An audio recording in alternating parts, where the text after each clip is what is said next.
രണ്ടാമത് ചെയ്യുന്ന പരിപാടി എന്താ എന്ന് പറഞ്ഞാൽ ആഭിചാരം ചെയ്തേക്കാം. ആഭിചാരം ശുദ്രം തമ്മിൽ വ്യത്യാസമുണ്ട്. ആഭിചാരം ശുദ്രം ശുദ്രപ്രയോഗങ്ങളിൽ പക്ഷിമൃഗാദികൾ സസ്യലതാദികളുടെ സാധനങ്ങൾ എനർജി ലെവലിലെടുത്ത് അതിലേക്ക് മന്ത്രശക്തിയെ ഓതി തകിടുകളിലും മറ്റും ഉപയോഗിക്കാറുണ്ട്. അതിന് കുഴിച്ചിട്ട് ക്രോസ് ചെയ്യുക, അല്ലെങ്കിൽ അത് കത്തിക്കുക, ഇങ്ങനെയൊക്കെയുള്ള പല പരിപാടികൾ. ഇത് ചെയ്യാത്തവനും ഇതിനെപ്പറ്റി അനുഭവം ഇല്ലാത്തവനും ഇത് പഠിക്കാത്തവനും ഇതിനെപ്പറ്റി പറഞ്ഞു കഴിഞ്ഞാൽ അറിയാൻ പാടില്ല ഒന്നില്ലെങ്കിൽ, അല്ലെങ്കിൽ വിശ്വാസം ഉണ്ടായില്ലെങ്കിൽ ചിലപ്പോൾ അങ്ങനെയും വരാം. രണ്ട്, ആഭിചാരം.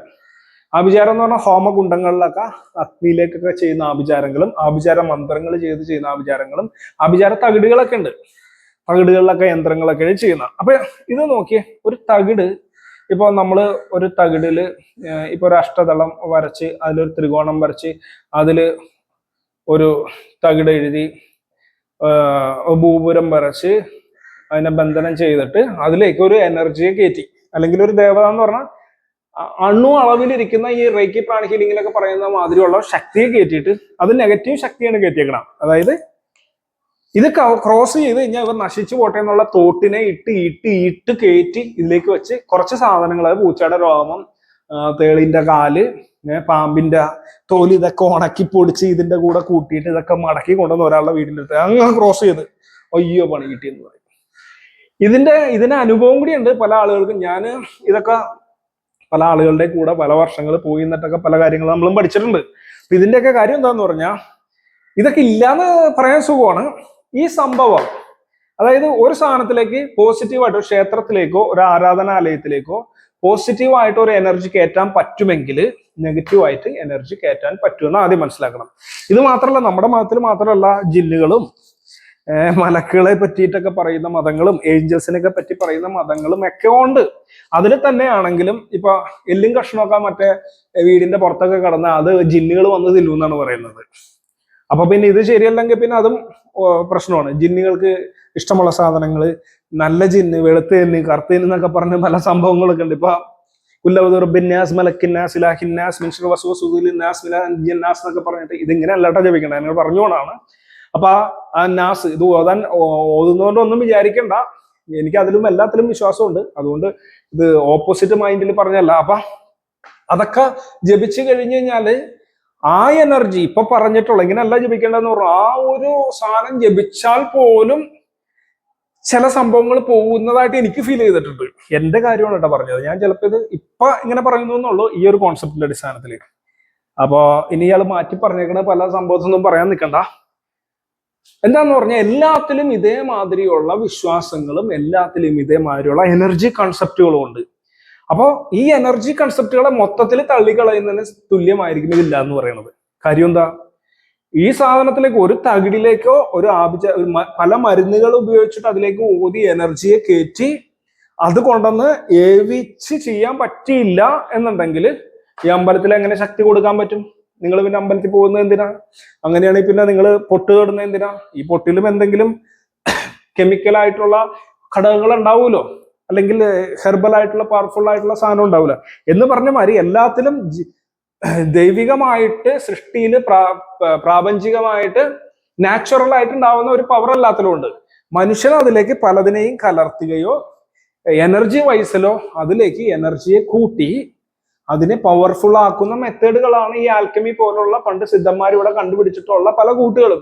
അതുകൊണ്ടാണ് മുരുകന്റെ വിഗ്രഹം പോലും എനർജിയുടെ ഒരു ട്രഷറാണെന്നുള്ള രീതിയിലൊക്കെ പറയുന്നത്, പഴനി മുരുകന്റെ വിഗ്രഹം പോലും എന്ന് പറഞ്ഞ മാതിരി ഒരു ആൽക്കമിയുടെ പല ഫോമുകളും. ഇത് ഗൂഢവും രഹസ്യവുമാണ്. ഈ കൂടോത്രം ചെയ്യുന്നതൊക്കെ എന്ന് പറഞ്ഞാൽ ആരും പുറത്തു വിടാറില്ല. ഇതിപ്പോ ഞാൻ തന്നെ പലതും ഇങ്ങനെ പറയുമ്പോ തന്നെ ഞാൻ വലിയ മന്ത്രവാദിയാന്ന് പറയും. നാട്ടിൽ ചെന്ന് അന്വേഷിച്ചാൽ അവൻ മന്ത്രവാദിയാന്ന് പറയും. ജ്യോതിഷമൊന്നുമല്ല അവന് ജ്യോതിഷം അറിയാൻ പാടില്ല. എന്നെ പറ്റി നാട്ടിൽ വന്ന് അന്വേഷിച്ചാൽ പറയും അവൻ വെറും മന്ത്രവാദിയാണ്, അവന് ജ്യോതിഷം അറിയാൻ പാടില്ല എന്ന് പറയുന്ന ആൾക്കാരുണ്ട്.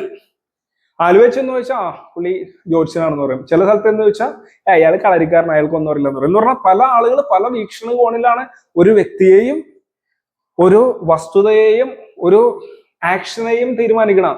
ഈ ആഭിചാരം ചെയ്യാനുള്ള വസ്തുക്കൾ, ആഭിചാരം എന്ന് പറയുന്ന ആക്ഷൻ, ഞാൻ പറഞ്ഞില്ല ഇന്ററാക്ഷൻ ആണ് ലൈഫ് എന്ന് പറഞ്ഞില്ല, ഈ ആക്ഷനും അവിടെ ഉണ്ട്, ഈ ആക്ഷൻ അവിടെ വർക്ക് ചെയ്യുന്നുണ്ട്. അപ്പോ ഇതിന് ശക്തിയില്ല, തകിടിന് ശക്തിയില്ലെങ്കിൽ അമ്പലത്തിൽ ശക്തിയില്ല. അമ്പലത്തിൽ ശക്തി ഇല്ലെങ്കിൽ ഈ പറയുന്ന കോൺസെപ്റ്റുകൾക്കോ ഒന്നിനും ശക്തിയില്ല. ഈ ദേവനും ഇല്ല, കുന്തും ഇല്ല, ജ്യോതിഷവും ഇല്ല. അങ്ങനെയാണ് ജ്യോതിഷമേ ഇല്ല. എന്തുകൊണ്ടാ? അവിടെ വല്ല ഗ്രഹങ്ങൾ അവിടെ നിൽക്കുന്നതിനനുസരിച്ച് ലൈറ്റ് ഇങ്ങോട്ട് തരും, മഴ പെയ്യും, കാലാവസ്ഥയൊക്കെ മാറും. ഇത് എങ്ങനെ മനുഷ്യനെ സ്വാധീനിക്കും? ഒരു സ്വാധീനം ഉണ്ടാവില്ല എന്ന് ചിന്തിക്കേണ്ടി വരും. ആ ഒരാൾ ഒരു സമയത്ത് ജനിച്ചെന്നും പറഞ്ഞിട്ട് ആദ്യം ശ്വാസം വലിക്കുമ്പോ അവന്റെ ഈ ശ്വാസത്തിൽ അടങ്ങിയിട്ടുള്ള ആ ഫ്രീക്വൻസി, ലൈറ്റിന്റെ ഫ്രീക്വൻസി അനുസരിച്ച് അത് അവന്റെ ബ്രെയിനിലേക്ക് ഫസ്റ്റ് ചെന്നിട്ട് ആ വാസിയെ ഉദ്ദീപിപ്പിച്ചിട്ട് അവിടെ തലയിലെഴുത്തുണ്ടായി എന്നൊക്കെ പറയുന്ന ജ്യോതിഷ കൺസെപ്റ്റുകളൊന്നും വർക്ക് ചെയ്യുന്നതാണ് ചിന്തിക്കേണ്ട ഒരു കാര്യം. ഇത് കോസ്മിക് ലെവലില്, സൂക്ഷ്മ ലെവലിലുള്ള ചിന്തകളാണ്. അപ്പൊ ഈ ചിന്തകൾക്കും ഒരു ന്യായമില്ല എന്നുള്ള അവസ്ഥ വരും.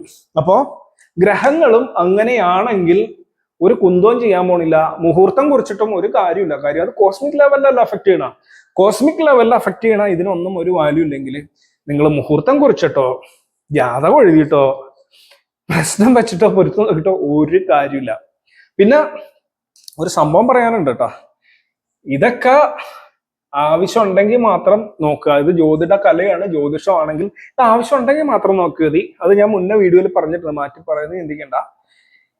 ഏതൊരാളും പ്രശ്നം വെക്കാൻ പോയി കഴിഞ്ഞാല് എന്തെങ്കിലും ദോഷം ഉണ്ടാവും.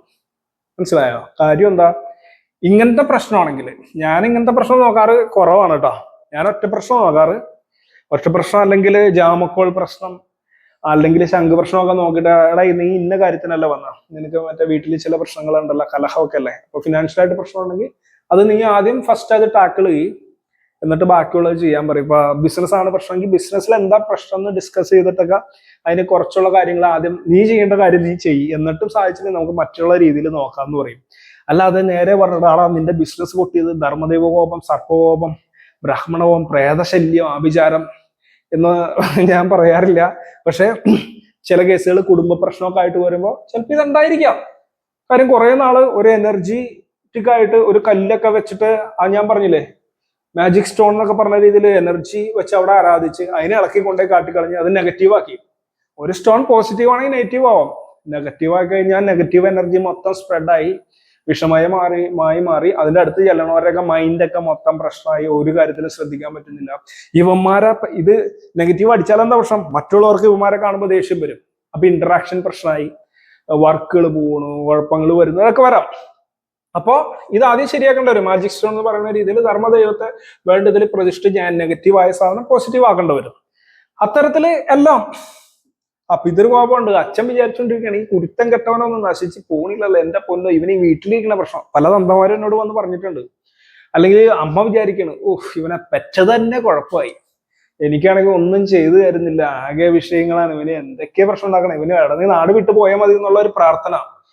ഇതൊക്കെ പ്രശ്നമുണ്ട്, ഇതൊക്കെ ശരിയാക്കണം. ഇതൊക്കെ നമുക്ക് നോക്കുമ്പോ രാശിയിൽ ഇപ്പൊ പറഞ്ഞ വഴി ഇത് നോക്കുമ്പോ കാണാൻ പറ്റും. അപ്പൊ ഈ ആഭിചാരം ഇല്ലെങ്കിൽ ഇതൊന്നും ഇല്ലടേ. ഈ ആഭിചാരം ഇല്ലെങ്കിൽ ഇത് ഒരു കുന്തുമില്ല, ഈ സാധനം ഒന്നും ഇല്ലടേ. ഇതില്ലെങ്കിൽ ഇതൊന്നും ഇല്ല. അപ്പൊ ഇതൊക്കെ ഉണ്ടാവാനുള്ള സാധ്യതയുണ്ട്. ബ്രാഹ്മണ കോപം, ഏതെങ്കിലും ഒരു പാവപ്പെട്ട ഒരു നമ്പൂരിനെ അല്ലെങ്കിൽ ഒരു നല്ലൊരു മനുഷ്യനുള്ളവനെ ചെന്നിട്ട് ആവശ്യമില്ലാതെ ഉപദ്രവിച്ചു, അവൻ വിചാരിക്കും എന്റെ ദൈവമേ ഞാൻ ഇതിനെതിരെ ഒന്നും ചെയ്തില്ലല്ലോ, എന്നിട്ട് എനിക്ക് താണുള്ള ഗതി എന്നൊക്കെ വിചാരിച്ച് ചെയ്യുമ്പോൾ അതൊക്കെ ചിലപ്പോൾ തിരിച്ചടിക്കും. Thoughts always will be working. Psychology അങ്ങനെയും പറയുന്നുണ്ട്. മനഃശാസ്ത്രം തോട്ട്സ് എങ്ങനെ മാനിപ്പുലേറ്റ് ആവുന്നു എന്നുള്ള ചില സ്റ്റഡികൾ നടക്കുന്നുണ്ട്. ഈ പ്രത്യേകിച്ചും ഈ സാധാ സൈക്കോളജി അല്ലാണ്ട് പാരാസൈക്കോളജി എന്നും പറഞ്ഞ് ഇങ്ങനെ പോകുന്നുണ്ട്. നമ്മൾ കുറെ വർഷം അതിന്റെ പുറകെ നടന്ന പാരാസൈക്കോളജി ഇങ്ങനെ അബ്നോർമൽ ആയിട്ടും സൂപ്പർ നോർമൽ ആയിട്ടുള്ള ആക്ടിവിറ്റീസിനെയൊക്കെ പറ്റിയൊക്കെയാണ് പറയുന്നത്.